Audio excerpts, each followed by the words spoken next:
સુરતના કડોદરા જીઆઈડીસી વિસ્તારમાં ગેસ સિલિન્ડરને લઈને થયેલા ઝઘડામાં પિતા પુત્રને ચપ્પુના ઘા ઝીકી દેવાયા હતા, જેમાં પુત્રનું મોત નીપજ્યું હતું। આ બનાવમાં આરોપીને સુરત ક્રાઇમ બ્રાન્ચની ટીમે ઝડપી પાડ્યા હતા।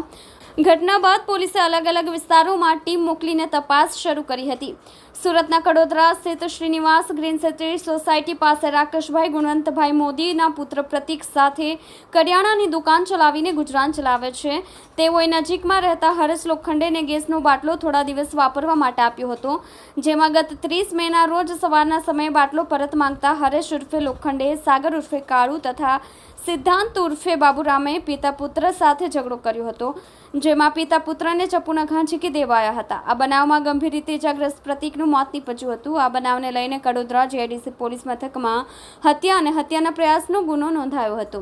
આ બનાવમાં સુરત ક્રાઇમ બ્રાન્ચની ટીમે ભેસ્તાન રેલવે સ્ટેશન નજીકથી બે આરોપી હરીશ ઉર્ફે લોખંડે, સંતોષભાઈ પાન પાટીલ અને સાગર ઉર્ફે કાલુ સંતોષભાઈ પાન પાટીલને ઝડપી પાડ્યા હતા।